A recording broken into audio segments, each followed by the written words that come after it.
Welcome to Books Arena. Sometimes, the smallest actions can set the tone for your entire day and even change your life. Imagine this: you wake up in the morning, and the first thing you do is make your bed. A simple task, yes, but it is more powerful than it seems. Admiral William H. McRaven, a Navy SEAL with decades of military experience, discovered that success often begins with small, consistent habits. Making your bed is not just about tidiness, it is about discipline, pride, and starting your day with a win. It is a reminder that even in chaos, you can take control of something. Life will throw challenges at you. There will be days when you feel overwhelmed, when problems seem too big to handle. But McRaven teaches us that facing life's challenges is like surviving SEAL training. It is about resilience, teamwork, and never quitting, no matter how tough it gets. These lessons are not just for soldiers, they are for everyone. Whether you are a student, a professional, a parent, or someone chasing a dream, the principles in Make Your Bed can help you face difficulties, make better choices, and build a life of purpose. Today, we will explore these lessons: practical, tough, and proven in the harshest environments. By the end, you will see how small things, done right, can transform your life in big ways. Part 1: Start your day with a task completed. The alarm goes off. It is early. The kind of early when the world is still quiet, and the sun has not yet stretched across the horizon. You swing your legs out of bed, your mind still heavy with sleep. And then, you make your bed. It sounds simple, even trivial. Yet, in that single action, you have already accomplished something. You have brought order to one small corner of your world. For Admiral McRaven, during his Navy SEAL training, this was not just a matter of neatness, it was the first lesson of discipline. Every morning, without fail, every trainee was expected to make their bed perfectly. Corners tucked tight. Pillow centered. Sheets pulled flat enough to bounce a coin. At first, it felt unnecessary. Why obsess over something so minor when you are being trained for some of the most dangerous and demanding missions in the world? But soon, McRaven understood, making your bed was about more than the bed. It was about starting the day with a small victory. In the chaos of SEAL training, when days were filled with grueling physical tasks, freezing water, and impossible expectations, this one simple habit gave a sense of control. No matter how hard the day became, no matter how many things went wrong, that bed would be waiting for you at the end of it, neat, clean, and a reminder that you had completed at least one task. The beauty of this lesson is that it applies far beyond the military. Think about mornings when you rush out of the house without any sense of order. The day often feels scattered from the start. Now imagine beginning with an intentional act, however small, that tells your brain, I can set things in motion. It is a psychological boost, a signal to yourself that you are capable of taking control. It is not just about tidiness, it is about momentum. A small win creates the mindset for bigger wins. Completing one task gives you the confidence to tackle the next. It builds a chain of accomplishments that carry through the day. There is also a deeper message: life is often made up of small acts. We tend to wait for grand moments to feel a sense of achievement, the big promotion, the dream house, the milestone celebration. But real success is built daily, in small, repeated actions. The discipline to complete the simple things builds the strength to face the hard things. McRaven once said that if you cannot do the little things right, you will never be able to do the big things right. And he is correct. Attention to detail in the small areas of life, whether it is making your bed, arriving on time, or finishing a small task you promised, shapes your ability to handle larger challenges with precision and care. There will be days when life feels messy, unpredictable, and far from perfect. On those days, you may not be able to fix every problem. But you can make your bed. You can remind yourself that you still have the power to take a small step forward.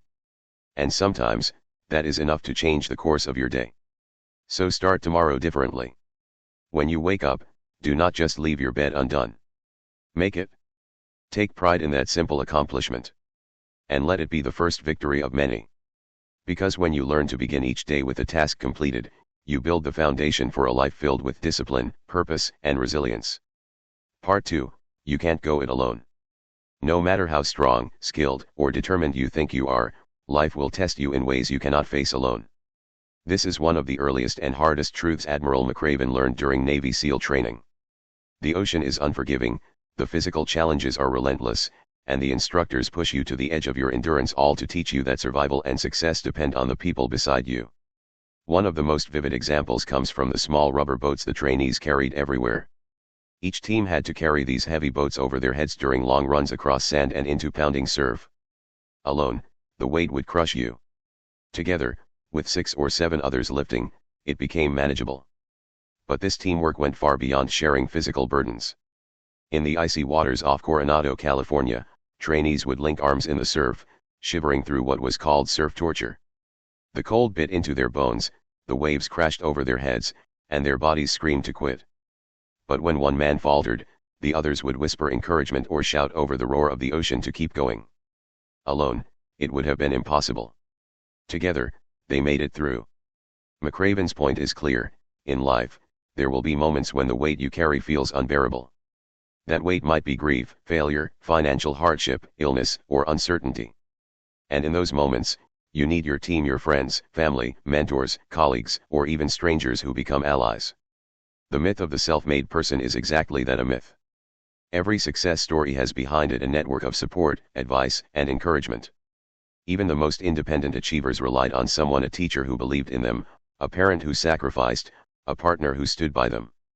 Relying on others does not make you weak, it makes you human. Strength is not just about endurance, it is about connection. The bonds we form through trust, loyalty, and shared struggle are what give us the courage to keep moving when everything in us wants to stop. This lesson also goes both ways: just as you will need help, you will be called to give it. There will be times when you are the one holding the boat, carrying the extra weight, or lending your strength to someone else's fight. And those moments are just as important, because they strengthen the bonds of trust that you may one day rely upon. If you look closely at the most resilient people, you will notice something: they do not stand alone. They stand with others, and others stand with them. That unity is their secret weapon. So ask yourself, who is in your boat? Who will help carry the weight when life gets heavy? And equally important, whose boat are you helping to carry? Because no matter how skilled you are, no matter how disciplined you become, you will face moments where you simply cannot go it alone. And in those moments, the strength of your team will determine your ability to succeed. Part 3: Only the size of your heart matters. In Navy SEAL training, one of the first things that stood out to Admiral McRaven was how often the smallest men in the group outperformed the biggest. The instructors had a group they affectionately called the Munchkin Crew. None of them were over 5'5", and yet, day after day, they beat taller, stronger men in grueling challenges. One of these challenges was paddling the heavy rubber boats through rough surf. The Munchkin Crew's boat was lighter because its occupants weighed less, but what really gave them the edge was not physics, it was pure determination. They paddled in perfect rhythm, shouting encouragement to one another, never letting the waves intimidate them. While bigger trainees in other boats wasted time arguing or complaining, the Munchkin Crew pushed forward, united and relentless. This lesson went beyond the beach. McRaven realized that physical size, appearance, or background had little to do with success in the most demanding situations.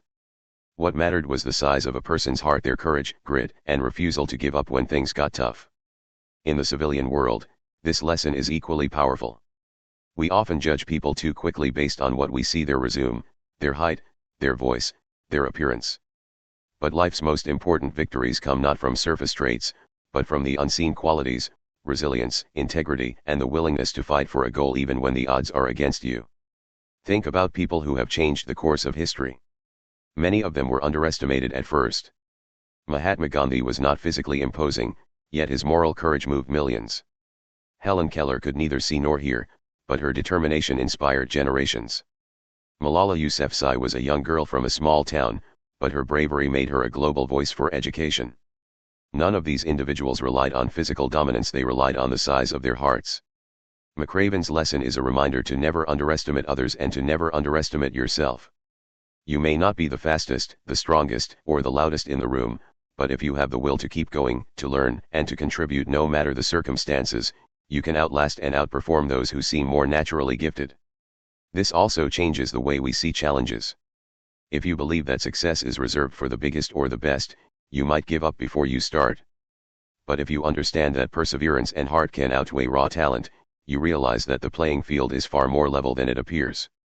And there is another side to this lesson: when you are in a position to lead, Never judge your team members by appearances. Look deeper. The quietest person may be the most thoughtful problem solver. The one with the least experience may have the greatest drive to improve. The smallest in stature may have the biggest courage when the moment demands it.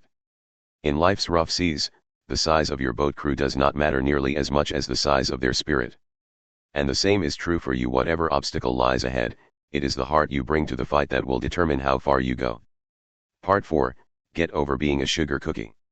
In Navy SEAL training, there was a punishment dreaded by every trainee, the sugar cookie. It was not about dessert, it was about discomfort. If an instructor decided you had messed up, maybe your bed was not made perfectly, or your uniform was not spotless, you were ordered to run fully clothed into the cold ocean, soak yourself to the bone, then roll in the sand until every inch of you was covered. Once you looked like a breaded cutlet, you had to spend the rest of the day that way, wet, gritty, and chafing. The worst part? Sometimes you were made a sugar cookie for no reason at all. No mistake, no fault, no explanation. Just because. McR recalls that the real purpose of this exercise was not to teach attention to detail, it was to teach resilience in the face of unfairness. In life, you will face situations where you have done everything right, but the outcome will still be bad. You may lose a job despite working hard, face criticism you do not deserve, or watch others get opportunities you have earned. When that happens, you have two choices: you can waste your energy feeling bitter and victimized, or you can shake it off, adapt, and keep moving forward. SEAL instructors knew that those who could endure discomfort without resentment would have the strength to survive the challenges ahead. The truth is, life is not fair. You can be the smartest, the most prepared, the most deserving, and still fail. The sooner you accept this reality, the freer you become. Instead of fighting against the unfairness, you learn to fight through it. Think of Thomas Edison, who tried and failed over 1,000 times before inventing the light bulb. Or J.K. Rowling, who was rejected by numerous publishers before Harry Potter became a worldwide phenomenon. If they had seen each rejection as unfair and given up, the world would never have seen their contributions. This is not about ignoring injustice when you can change it, it is about learning to move forward when the injustice is beyond your control. In SEAL training, the sugar cookie was a test: would you still perform at your best when you were cold, wet, and covered in sand for no reason? Those who could handle that without complaint were the ones most likely to succeed in far harsher conditions. In your own life, unfair moments will happen, promotions will be skipped, recognition will be missed, and luck will sometimes favor someone else. But the measure of your character is not in how you act when everything is going your way, it is in how you carry yourself when nothing is. Being a sugar cookie teaches you that you do not have to like discomfort, but you can learn to live with it. And once you learn that, no amount of grit, literal or metaphorical, can stop you from reaching your goals. Part 5, Do not be afraid of the circus. In Navy SEAL training, the circus was the punishment that every trainee dreaded. It was not a fun performance under a tent. Instead, it was 2 extra hours of intense physical training at the end of an already brutal day. If you failed to meet a standard during the day, maybe your swim time was too slow, or your push UPS were not up to par, your name went on the list. That night, after everyone else was released to rest, you had to stay back and endure the circus. 2 extra hours meant more running, more push UPS, more sit UPS, more cold water just when your body and mind were already drained. For many, this was the breaking point. The circus was designed to punish failure, but here was the irony: those who endured the circus night after night often came out stronger than those who never faced it. Admiral McR recalls that the circus created an unexpected advantage. It pushed your body past its comfort zone, forced you to develop greater endurance, and taught you that failure is not the end, it is a stepping stone. In life, the circus moments are those extra hardships that come after a setback. You fail an exam and must spend extra hours studying. You lose a client and must work twice as hard to rebuild your business. You fall behind in training and must put in early mornings and late nights to catch up. At first, it feels like punishment. But over time, you realize these moments are forging resilience and discipline that success alone cannot build. The people who achieve the most are rarely the ones who never fail, they are the ones who have failed, learned, and grown stronger from it. History is filled with examples of circus graduates. Michael Jordan, famously cut from his high school basketball team, used the sting of failure as fuel to train harder than ever. The Beatles were rejected by multiple record labels before becoming the most influential band in history. They each faced their own circus: long, grueling, discouraging, but they stayed in the game until they were unbeatable. The lesson is simple but not easy: failure is not a verdict, it is an invitation. The circus is where you transform weakness into strength, where discipline is born, and where the foundation for future victories is laid. So when life hands you your own circus, the long nights, the exhausting grind, the feeling of starting over, do not shy away. Step into it. You may hate it in the moment, but one day, you will realize it was the very thing that prepared you to win. Part 6, Slide down the obstacle head first. In Navy SEAL training, one of the most feared and physically demanding challenges was the obstacle course. It was a maze of walls, ropes, and barriers designed to push every limit of your body and mind. Among these, the most intimidating was the slide for life, a high, long rope suspended between two towers. Trainees were required to slide from the top of one tower to the other, and the fastest way was the riskiest: head first. Most people preferred to go feet first, hanging underneath the rope, inching along slowly. It felt safer, but it took longer and drained more energy. Going head first meant embracing speed, uncertainty, and danger, but it also meant breaking records. Admiral McR recalls that the day he decided to try it head first, he flew past his own limits and finished faster than ever before. Life often presents us with similar choices. There is the safe route, the familiar path that keeps us away from discomfort but also away from our true potential. Then there is the bold route, the one that requires you to face your fears and commit fully, knowing you could stumble but also knowing that you might soar. Sliding down the obstacle head first is about courage. It is about making a decision to trust yourself and take a calculated risk. Many of life's greatest rewards are found beyond that initial leap of faith. The entrepreneur who leaves a stable job to start a business. The student who applies for a scholarship they believe is out of reach. The athlete who attempts a more challenging technique in competition. Playing it safe can protect you from failure, but it also protects you from growth. Head-first moments are uncomfortable because they force you into the unknown. You cannot control every variable. You must commit and trust that your preparation, skill, and persistence will carry you through. The truth is, no one ever achieved greatness by holding back. Whether in the military, in sports, or in everyday life, the people who move forward are the ones who are willing to act before they feel completely ready. So when you face your next big challenge, remember this lesson from the obstacle course. Do not always take the slow, cautious way. Sometimes, you have to slide down the rope head first. You might surprise yourself at how far and how fast you can go when you lead with courage. Part 7, Do not ever quit. In the crucible of Navy SEAL training, there is a brass bell that hangs in the center of the compound. It is not large, but it carries enormous weight. The instructors make it clear from the first day: if you ever feel that the pain is too much, the cold is too biting, the exhaustion too unbearable, all you have to do is walk over, ring that bell, and the training will be over. No more running in wet sand, no more freezing ocean swims, no more shouting from instructors. Just ring the bell and you can go back to a warm bed, hot meals, and an easy life. But McR explains that the moment you ring that bell, you are not just ending the training, you are ending the chance to discover how much you are truly capable of. That bell tempts people at their weakest moments. It whispers that quitting will make the pain stop. But what it never tells you is that quitting comes with a heavier burden, the lifelong question of what could have been if you had held on a little longer. This is not just about SEAL training. In life, every one of us has our own bell. It might be the urge to abandon a dream when the road gets tough, to give up on a relationship because it takes work, to leave a job without trying to solve the problems, or to stop pursuing a goal because progress feels slow. The truth is, the difference between success and failure is often just persistence. The most successful people in history were not the smartest or the strongest, but the ones who simply refused to give up when others did. Thomas Edison failed thousands of times before perfecting the light bulb. J.K. Rowling was rejected by numerous publishers before Harry Potter became a global phenomenon. Nelson Mandela endured 27 years in prison before becoming a president and a global symbol of perseverance. Life will test you.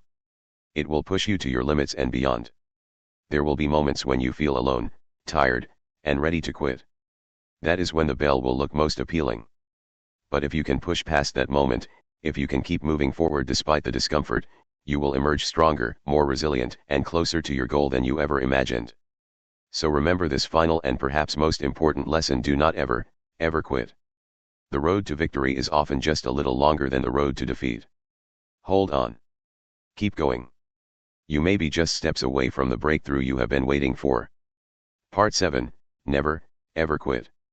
In Navy SEAL training, there is a small brass bell that hangs in the center of the compound. It is unassuming, yet it carries tremendous power. Every trainee is told from the start, if the pain becomes too much, if the cold ocean water feels unbearable, if the endless runs and sleepless nights break your spirit, all you have to do is walk up, ring that bell, and you are done. No more push UPS, no more shouting instructors, no more discomfort. Just the comfort of knowing it is over. But ringing that bell also means one thing: you have quit. You have chosen the easy way out, abandoning the path you started. Admiral McR explains that the bell is not just a way to end training, it is a symbol for every moment in life when giving up feels easier than pushing forward. We all face our own version of that brass bell. It might be the urge to quit a challenging project, to walk away from a dream that is taking too long, to let go of a goal when results seem far away. The temptation to give in can be overwhelming, especially when progress feels invisible and the struggle is all you can see. But history shows that greatness is almost always achieved by those who refuse to quit. Thomas Edison kept experimenting after thousands of failed attempts to create the light bulb. Michael Jordan was cut from his high school basketball team before becoming one of the greatest athletes of all time. Nelson Mandela endured 27 years in prison before becoming a symbol of freedom and resilience. They all had moments when quitting would have been easier, but they did not. Life's hardest moments are often the ones that define us. When you keep moving forward despite exhaustion, fear, or failure, you build a strength that no one can take away from you. And more often than not, the breakthrough you are searching for is just beyond the point where most people give up. So the final lesson is simple: never, ever quit. Do not let the comfort of stopping rob you of the satisfaction of finishing. You may be closer to your goal than you realize, and the only way to know for sure is to keep going until you get there. And so, we reach the end of this journey through the lessons of Make Your Bed. Simple lessons, drawn from the discipline and grit of Navy SEAL life, yet deeply relevant to each of us in our daily lives. From starting your day with small wins to embracing failure as a teacher, from daring greatly to standing strong for what is right, these are not just military strategies, they are life strategies.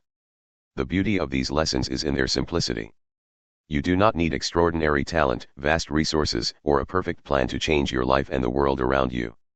You need discipline to take the first step, resilience to keep going when it gets hard, and the courage to never give up when challenges try to knock you down. At Books Arena, we believe that knowledge is most powerful when it inspires action. If even one of these principles sparks a change in the way you approach your day, you have already taken a step toward transforming your future. So, take what you have learned here. Start small. Be consistent. Stand tall in the face of adversity. And above all, never, ever quit. This is Books Arena, thanking you for listening. Remember to subscribe for more life-changing insights, and keep turning the pages toward a better you.